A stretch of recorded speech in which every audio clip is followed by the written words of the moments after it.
Voilà.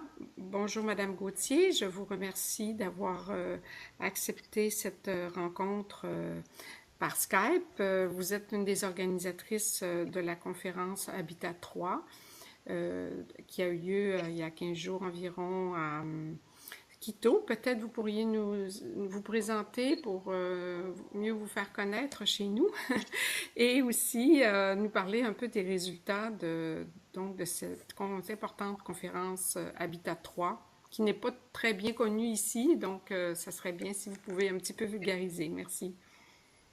Bonjour Madame Gagnon et merci de me donner cette occasion de parler d'Habitat 3 parce que je vous rassure, Habitat 3, ce n'est pas seulement au Canada qu'on en parle peu.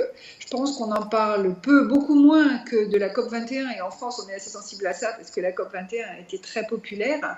Donc je suis ravie des opportunités que nous pouvons avoir d'en parler un peu. Ça fait 2 ans que je travaille sur cette préparation de la COP 21 en tant que déléguée France, représentante du gouvernement français, puisque je travaille au ministère du logement et de l'habitat durable. Et à ce titre-là, avec 9 autres pays, on a constitué un bureau qui représente l'ensemble des gouvernements nationaux des Nations Unies en charge de la préparation de cette conférence avec évidemment les Nations Unies et le secrétariat d'Habitat 3 qui a été constitué. Et donc Équateur et France ont donc été élus par ce bureau pour être les deux coprésidents. Donc j'assumais pendant ces 2 années de préparation la coprésidence du comité préparatoire avec la ministre équatorienne du logement et du développement urbain durable. Alors Quito est derrière nous maintenant. Grande étape. Grande étape pourquoi? Parce que cette conférence Habitat 3 est une phase importante de reconnaissance par les Nations Unies du rôle de la ville. Tout à fait légitime et justifié, hein, vous le voyez bien quand on travaille dans le développement urbain durable, on est maintenant à des taux d'urbanisation importants, des taux d'urbanisation qui continuent à croître de façon très exponentielle dans certaines régions du monde, se stabilisent dans d'autres, dans la nôtre, en tout cas dans la vieille Europe. Mais les enjeux dans les 20 ans qui viennent de la ville seront vraiment très critiques, très fondamentaux pour accueillir toutes les populations et en particulier les plus vulnérables qui se retrouvent en ville, éventuellement en périphérie des villes et éventuellement dans des conditions de vie qui ne sont pas forcément très satisfaisantes par rapport aux attentes et aux besoins. Vous avez raison aussi de parler de territoire durable. En fait, c'est une des conclusions de cette conférence, à savoir que on ne peut pas se contenter de la ville au sens strict, encore qu'il n'existe pas vraiment de définition stricto sensu de la ville et qui varie selon les pays, ce qui est très justifié entre la France et la Chine. Je crois que les différences sont importantes, par exemple, pour ce qui me concerne. Donc, on a bien été vigilant pendant cette conférence à parler de villes dans l'ensemble aggloméré, d'abord, à savoir que l'intercommunalité, ce que nous, en France, on appelle intercommunalité, est fondamentale. Mais au-delà de ça, certains pays, en particulier les Africains, et ce n'est pas un hasard, nous ont aussi rappelé que la ville avait un hinterland et qu'elle avait aussi une influence très forte sur l'espace autour de la ville et qu'il fallait aussi regarder avec attention les relations étroites entre la ville elle-même, le secteur urbain et le secteur rural qui se trouve à proximité. Donc ça, c'était un des points importants de la conférence. Je voudrais en signaler peut-être 2 autres. Il y en a beaucoup, donc à moi de sélectionner, mais peut-être celui qui parle d'abord, qui reconnaissait le rôle des gouvernements locaux. Et ça, c'est important parce qu'on est dans une conférence des Nations Unies et normalement, ce sont bien les gouvernements nationaux qui s'engagent, qui se sont engagés à Quito d'ailleurs sur une déclaration. Mais ils ont reconnu que les collectivités locales et les décideurs locaux, eux aussi, ont un rôle fondamental pour les décisions qui auront à être prises au niveau local. Et c'est important. C'est d'autant plus important que cette idée de subsidiarité et de décentralisation, cette fois, est bien accueillie et reconnue dans la déclaration. Et puis le troisième point, peut-être, que j'ai bien aimé parce que c'est aussi des réflexions sur le concept de la ville. C'est ce concept du droit à la ville qui a été beaucoup discuté à Quito. Entre des groupes de pays qui avaient peut-être des visions un peu différentes de ce que peut être la ville. Certains pays d'Amérique latine, mais pas seulement, qui reconnaissent et qui veulent faire passer ce message de droit à la ville comme une ville solidaire, humaniste, où les coopératives, la coopération entre habitants permet de mieux vivre, permet d'aller vers le bien-être et le mieux vivre qui sont fondamentaux. D'autres pays qui sont plutôt toujours dans cette idée de vouloir aller vers plus de croissance économique qui amène l'emploi, l'emploi amenant les ressources et les ressources amenant aussi le bien-être. Mais ce sont deux conceptions assez différentes. Et donc, la déclaration que nous avons entérinée et agréée pendant la conférence parle de ce droit à la ville et commence vraiment à poser la question pour que nos spécialistes et nos décideurs puissent aussi, eux aussi, réfléchir un petit peu plus loin sur ces questions-là. Beaucoup d'autres points, mais ce que je peux peut-être dire, et c'est peut-être aussi le point important, c'est que Quito n'est pas une fin en soi, et on a vraiment cherché à ce que ça soit le cas, mais plutôt un démarrage, puisque ces conférences ont lieu une fois tous les 20 ans. Beaucoup nous ont fait cette remarque, c'est beaucoup, une fois tous les 20 ans, la ville change énormément. Donc cette conférence doit être un démarrage pour une mise en œuvre et un changement de paradigme, de façon à ce que tous, gouvernements nationaux, gouvernements locaux et toutes les autres parties prenantes qui font la ville, puissent s'engager à faire bouger les choses et à donner aux villes les moyens d'une mise en œuvre et d'un travail de réalisation et de terrain qui va permettre de rendre les engagements concrets. Le travail commence. Le travail commence. Le travail commence, exactement. Au niveau des Nations Unies, nous, au niveau de l'Europe, on a commencé. J'espère qu'au Canada, c'est le cas ou ça sera le cas aussi. Au niveau de l'Europe, il y a déjà des engagements qui sont pris. Une première stratégie européenne sur la ville qui n'existait pas avant, d'une part, et puis d'autre part, des actions aussi qui permettent de lier un peu plus les villes européennes et les autres villes du monde, ce qui me réjouit beaucoup. Et puis donc en France aussi, on a des engagements qui sont pris avec notre agence de développement, avec nos ministères, les ministères concernés.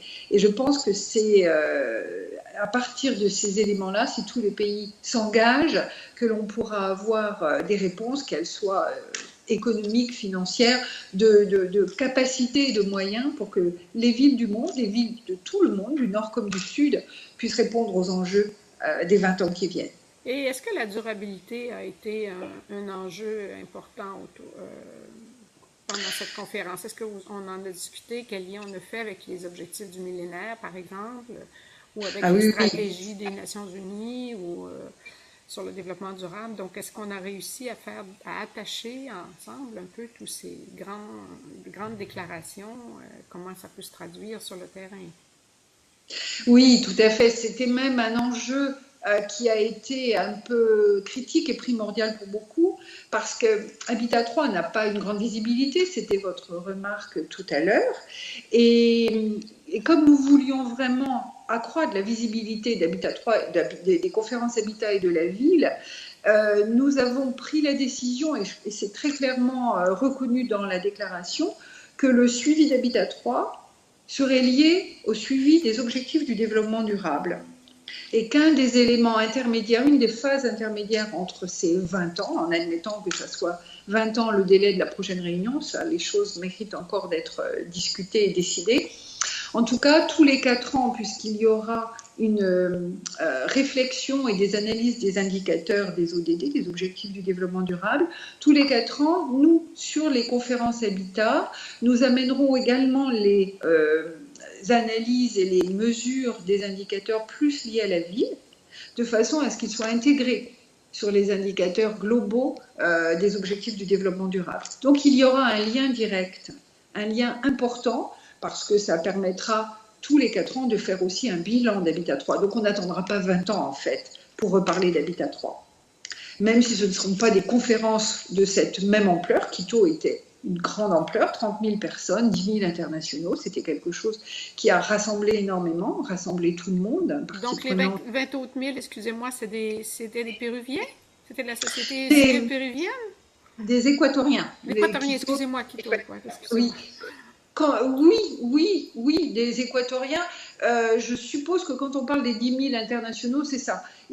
C'était la fête populaire et je dois reconnaître que j'ai beaucoup apprécié l'organisation sur ce plan-là. C'était une vraie fête populaire et si au Canada ou en France, Habitat 3 a été moins connu et reconnu, je peux vous dire qu'à Quito et sur l'Équateur, c'est quelque chose, énormément de messages sont passés et les gens étaient très sensibilisés. Dans la rue, tout le monde en parlait, dans les taxis, c'était vraiment très connu. Et c'était une grande fête au sein de la ville et du centre historique également. Donc c'est ça, c'était beaucoup d'étudiants, beaucoup de techniciens et d'experts locaux et 10 000 internationaux, que ce soit des gouvernements nationaux ou des professions impliquées sur la ville. Et sur le terrain, concrètement, comment vous pensez que ça peut se traduire, ce type de conférence? Est-ce qu'on peut espérer, à court terme, justement, pour le bien-être et le mieux-être des citoyens, des réponses assez rapides à ces grandes démarches internationales? Euh, je ne sais pas si on aura des grands événements rapides, etc. Parce que je pense que un des éléments forts que nous avons vraiment mis en avant, c'est plutôt un changement de gouvernance, un changement de comportement. Et ça, je dois reconnaître qu'il ne faut pas être trop pressé sur l'analyse et surtout l'efficacité de ce genre de choses, parce que ça prend du temps. Et donc, moi, je préfère beaucoup, en matière de financement, beaucoup ont voulu un grand fonds sur la ville. Nous nous sommes un peu opposés, un certain nombre de pays se sont opposés à ça pour dire, attention, essayons plutôt de construire des systèmes de financement solides qui se fondent sur d'abord les ressources propres de la collectivité, ensuite des ressources propres du pays, et ensuite seulement l'ouverture aux fonds internationaux, le fonds vert, le fonds de la COP21, le fonds du changement climatique, de façon à avoir des villes qui soient structurées et fortes. Et donc moi, je crois plutôt à une somme d'actions qui sont peut-être petites, peut-être moyennes, peut-être grandes, mais une somme d'actions qui vont, elles, faire un tout qui sera peut-être supérieur à la somme des parties. Et c'est ça qui devrait changer les choses. Alors, je suis optimiste dans la mesure où à Quito, nous étions très nombreux, parce que 10 000 personnes internationales, c'est énorme, et il y a eu énormément d'engagements qui ont été pris par les uns et les autres, les secteurs privés, les ONG, les gouvernements nationaux, les collectivités locales. Et le travail d'ONU Habitat, le travail des Nations Unies et le travail des différents pays, sur lequel j'espère la France sera, et sans doute j'espère le Canada aussi, sera aussi de vérifier que toutes ces actions, tous ces engagements vont trouver leur efficacité dans leur mise en œuvre. Et donc c'est comme ça qu'on va pouvoir bouger.